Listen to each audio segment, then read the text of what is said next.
Well, good morning. I know it's only been a couple of days since I did my last coffee time with Pastor Joseph, but I was thinking last night and this morning as I was reading my Bible and just praying about the day and the time that we're living in. And I thought about something, and I'm drinking my coffee this morning out of my Canada mug. And this was a mug. I was doing the Instagram coffee stories at the time, and I still do them occasionally, not nearly as much as I did there for a while. I was trying to tell all the stories of all my mugs that I have hanging up on my mug wall upstairs, and I had um, a bunch of different ones. And then we had some candle in the window guests who came by, and they had been listening to my coffee mug stories on Instagram, and so they left me a gift of a mug from Canada. It was a pastor and his wife and their daughter from Canada, and they left me a Canada mug, and I always remember that. And so every time I think of this Canadian mug, I think of the fact that the church is alive and well in Canada as well, and that people are working there. So I I'm drinking my Canada mug because of another story that I want to tell here in a minute that I'm getting to. um, the very first time that I drank coffee, that was what my question. I started thinking about the first time I drank coffee. And for some of you, you might be able to remember exactly where you were and how it was when you drank coffee. And for others, I asked my boys, I said, when did you drink coffee the first time? And Peter looked at me kind of blankly, and Eric was like, huh? Hudson can't remember. William, I remember the first time William drank coffee because he saw that I was drinking something and he grabbed for it and he just chugged it. And then about 5 minutes later, he spit up the worst spit up he'd ever spit up in his life.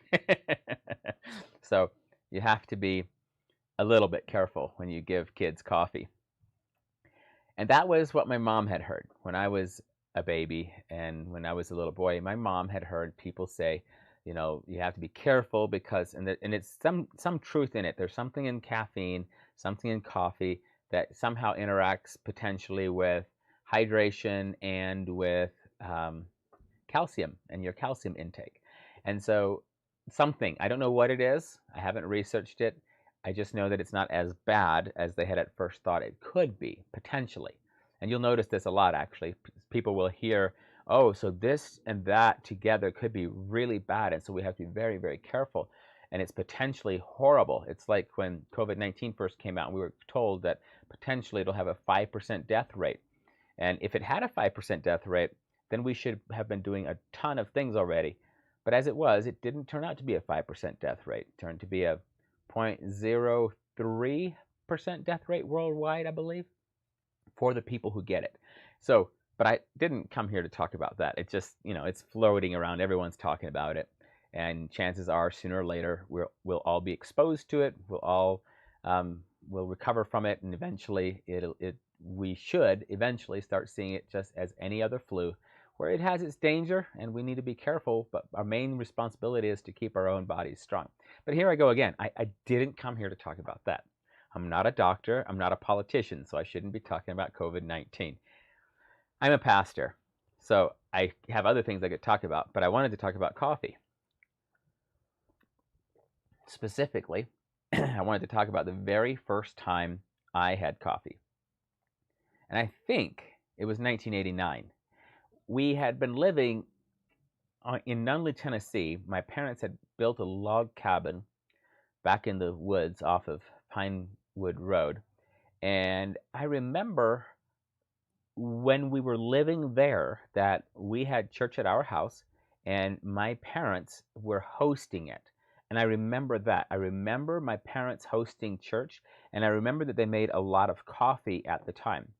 The thing that I don't remember is, was that truly the very first time that I had coffee? I am not actually sure. And so, well, actually, I know this. I didn't have coffee. I have to keep my stories straight. I do not think I had coffee at that point.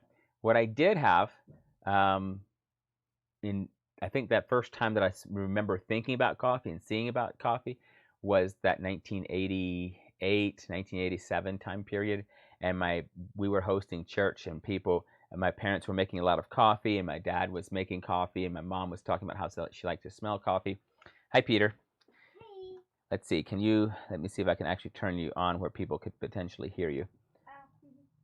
There we, whoop, there we go. I think they could hear you now. Maybe not. No.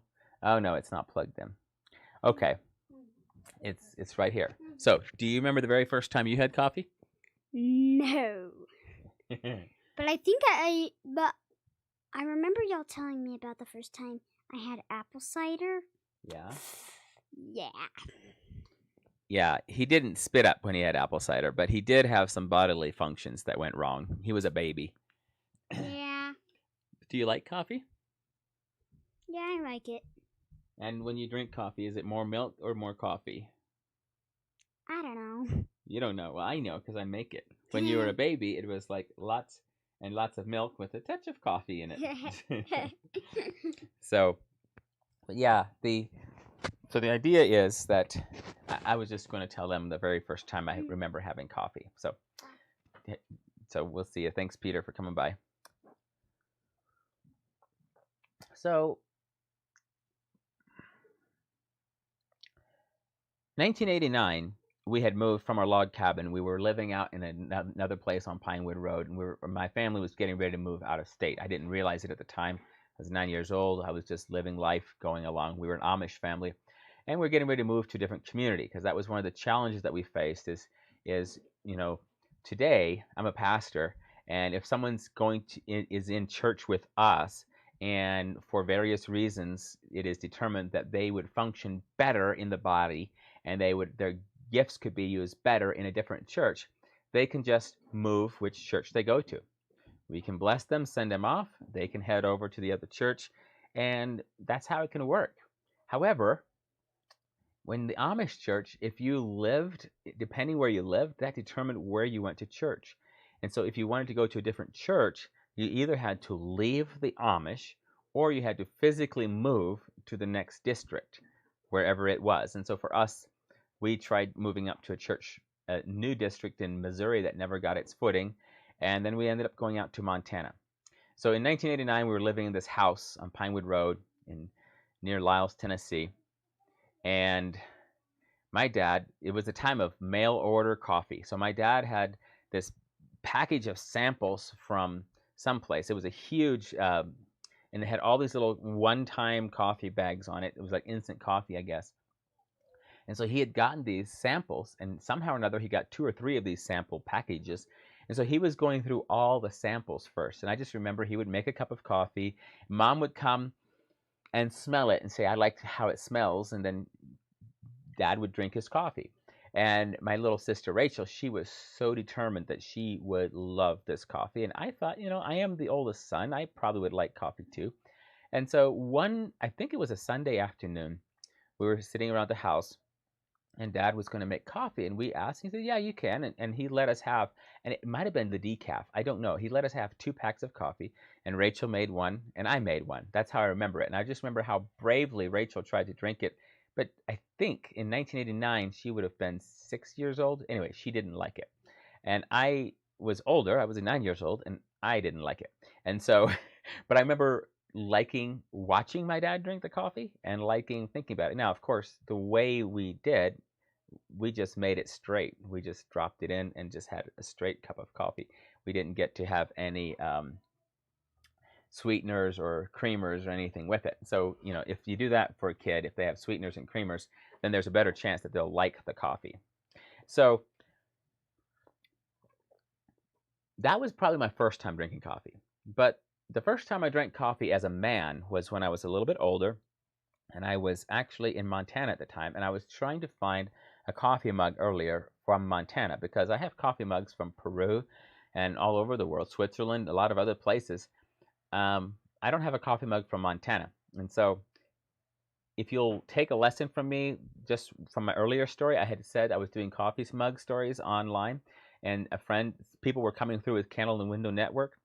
They came from Canada. They brought me this mug. Well, there's 2 things to be learned here. One is that in Denver, Colorado right now, where I live, we have 2 spare bedrooms, and if you're traveling, you can call text, connect with us, message us, and we have 2 bedrooms. You can stay a night with us. And if you do that, you don't have to bring me a mug. But if you were to be coming from a state where I don't have a mug from and you brought a mug, then later I could tell the world that, hey, so and so came to my house and brought me a mug. So that's just some information for you. I'm interested in the mug and the fellowship, and you might be needing a bed in Denver, Colorado area. So there's your little bit of free information for today. I'm trying to tell a story about the first time I drank coffee, and I've told you parts of it. So 1989, some instant coffee. But the first time I drank coffee and felt like a man was probably 1995. My mom had said she didn't really want us to be drinking coffee and doing those kind of things until we were older. But in the West Kootenai there, in Montana, people were drinking mocha, and they'd get a mocha mix. Now, mocha has coffee in it as well as some chocolate and other things. It's like a hybrid drink. And so I know that we had mocha at our house for a while, and we would have coffee mocha. And so I had those, but that still was kind of like a special drink. It didn't seem like coffee to me.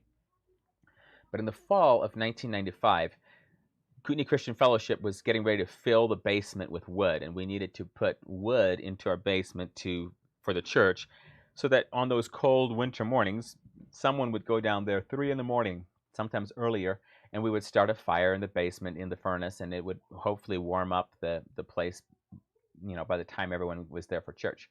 And so we were headed out and going to go make firewood. And I remember all of the men coming in and meeting at Enos Miller's shop there in Eureka. And then we were going out into the woods and getting that, and we're coming back in. And basically, I don't remember. It felt to me like we showed up at Enos Miller's, went out and got the wood and came back. But we may have just all gone with the wood. And then, however it was, we ended up at Enos Miller's shop. And people, the men that I was working with, Dad and I were there, the men were drinking coffee. And my dad, knowing full well that my mom had requested us not to really drink coffee until we're 18 and can make our own life decisions, my dad was like, Joseph, today you can have coffee. And so I remember thinking, well, okay then. And so I went over there, I poured some coffee. I went back and I found a little bit of sugar, and I put some sugar in my coffee. And then there was this creamer stuff there, so I put a little bit of that in there. And then I had a donut with it. So it was a very, very sweet thing. However, I just remember that I really felt like a man for the first time. I was there and I was drinking coffee and I felt like a man. So I have to plug my computer in. I somehow managed to be running its battery down again. Here we go. And so, first time I drank coffee, didn't really like it. Second time, I remember drinking coffee. I might have had something in between there, but the second time that I remember drinking coffee, I felt like a man for drinking it, even though, as I just told you, there were donuts and there was other stuff involved. But I was drinking coffee. And the reason I wanted to just chat and share that story was that my parents were living in a time and a culture where almost everyone around us was doing something a little bit different than we were doing. When we were Amish, there were other Amish families that were doing the same things. After we left the Amish, we were part of a church.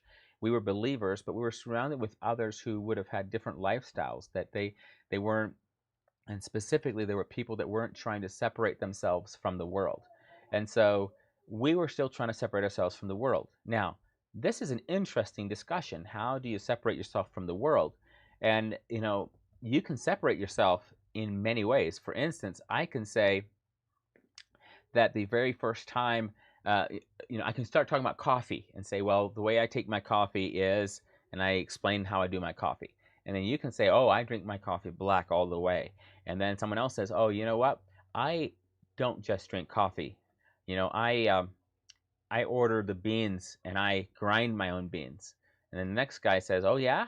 Well, I get my beans green and I roast them and then I grind them, and that's how I drink coffee. And then there's the guy that says, oh yeah, I grow my own beans and then I roast them and then I grind them and then I make coffee. And that's actually what some of my friends in Peru can do. They have a coffee farm and they grow the beans and then they can roast them and make the coffee right on the spot. It's awesome coffee. So there's many ways that we can separate ourselves from other people, and we can choose what those ways are. The way I grew up, we had some very religious things, things that were seen outwardly, as in clothing. And we had the issue with that was that it was easier to look on the outward and say, well, outside I'm different here and here and here and here. But the inside could often be very much the same. I remember as a little boy promising my mom that I would never drive a truck and then feeling very sad about it because I really hoped that one day I could drive a Peterbilt. I really wanted to be drive an 18-wheeler someday. And so even while I was promising my mom as a little boy, my little heart was going, oh no, I want to drive it. So outward conformity is one way to be different from the world. But I don't think that's quite what we're after. And so my parents, and this is, I'm still just trying to tell you the story about the first time I drank coffee and the thoughts I had about it and um, what I thought when I was thinking about the first time I drank coffee. Because of the fact that my mom had said, I don't want you to drink coffee until you're 18. And that time when I was 16, my dad said, okay, Joseph, you can drink coffee. And it made me feel like a man when I drank that coffee. So the decision making is what we're talking about here. The managing of my time and even my money. My parents were trying to be very responsible in the way they raised us. They didn't want us to be careless with money. They didn't want us to buy junk with money. And so, for the most part, they had asked that we would put all of our money basically in the family bank. And if we needed anything, then that's right, Gary. Organic in the Amazon jungle. That's the way to make coffee right there. And so, by the way, I can't actually see who's listening until you comment something. That's the only way I can see who's listening with the program that I'm using. So thanks for listening. But the concern my parents had was, how do we get our children to have our values and to not have the world's values? And so there were a lot of rules that they had put into our life. So for instance, I didn't have my own money, my own bank account until I was about 21. I think I was 21. And we talked about it different times along the way. In fact, for me, my parents were like, well, why don't you, Joseph, why don't you just continue putting all of your earnings into the family fund? And I did. I would cash my check into the family bank accounts. And that's what I did until I was 21. And when I was 21, my parents gave me a car, and I'd been living at home this whole time. So I was living at my house, and my money was in one place. Now, since then, my parents and I have talked about this a lot of times. In fact, my dad has apologized. He said, I don't think we did the right thing with that. I don't think that was what we wanted. And I agree with him. I don't think it's what we want. And here's the challenge. Christian parents, in an effort to train up their children, can go from training to controlling. And it can be where they're controlling everything about it, what time they drink coffee. So for instance, in my life, now that I'm a parent, I've been letting my children have coffee from the time they're little. I mean, at first it's heavy whipping cream or whatever and a little bit of coffee, but they get coffee.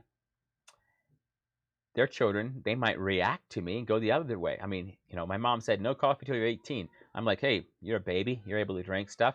Here, have some coffee. And so you'll see pictures and videos of me holding just about every one of my babies. And on the last film shoot, I was trying to drink some coffee. And here comes little William. I'm holding him, actually. And he's like, Dad, I want that coffee. He grabs it, and he's chugging down coffee. And so it's interesting how I'm doing it differently than my parents did it, but I've talked about it with my parents. It's been a very healthy discussion. And of course, we don't sit around going, okay, so let's open the perimeters. Let's allow more freedom. That's not how we're talking about it. We're saying, in general, big picture here, how do we raise our children? And what we're really wanting, what my mom wanted, and what she did well, was she wanted her children to have hearts for God. And that's what she was working on. Now, along the way, she did some external things that were very helpful, and she did some external things that were not helpful. And so there have been times when my parents have apologized for certain things that they did that they think was not helpful for us. And that's important. And so the same way, I'm looking at my children going, I'm probably going to have to apologize for something. Probably not for giving them coffee when they're tiny, but there's going to be something in their growing up years that I'm going to have to apologize for, more than likely. Most parents need to apologize to their children at least once. And if you only have to do it once, then you're a real saint. But most of us will need to apologize to our children as they grow up, and we need to discuss why did we make certain decisions, because what can happen is Christian parents, this is the dilemma that Christian parents have. And it's the dilemma of training our children. We want them to think. We want them to lead. We want them to be fearless explorers. We want them to go out into the world and stand up against a wicked culture all around them. We want them to love God with all their hearts. But wait.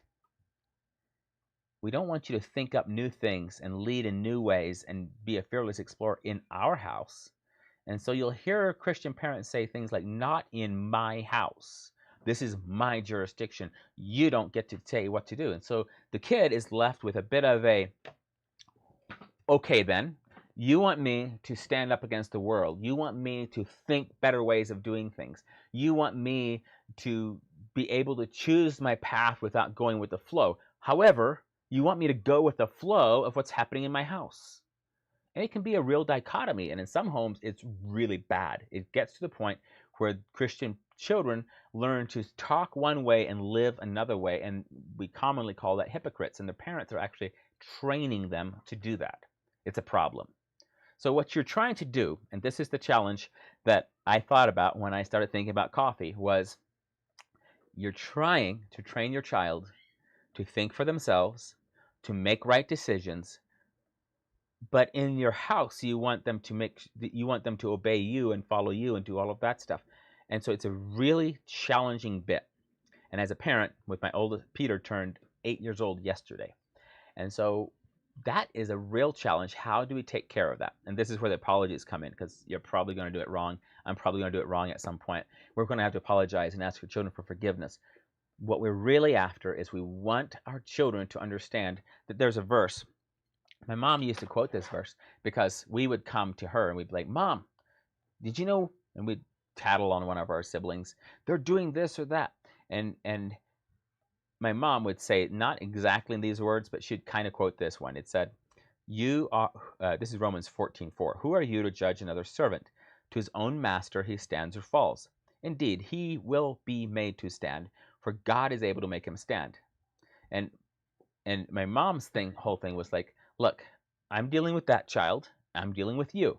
You make sure you're obeying and you're in the right standing here at the house, and that's good. Don't overstress it about the next guy. But we would get so stressed out about each other and be trying to control the other person. As a parent, one of the things I'm seeing is that I can do the same thing still. I can get so stressed out about my kid and how he's acting and what he's doing and what he's saying. And I can be all like, this child is going to obey and all of these things. But I want to de-escalate that in myself. Oh, looks like I have a hard hat floating around in my room. Hey, Hudson. I want to de-escalate that and say, it's not that I want you to conform just because you're living in my house. I want you to understand that your master is God and that before him you want to stand or fall. And I'm praying that God, the master of my children, would enable each one of them to be able to stand. So even with my children, I want to make sure that I don't think that I can control their lives better than they can. Because the concept that I know better than you about your life is socialism. It means that a few people somewhere can put their heads together and control the masses and do it better than the masses can for themselves. And you don't want to raise a bunch of socialists in your house. Only try to do the right thing when I'm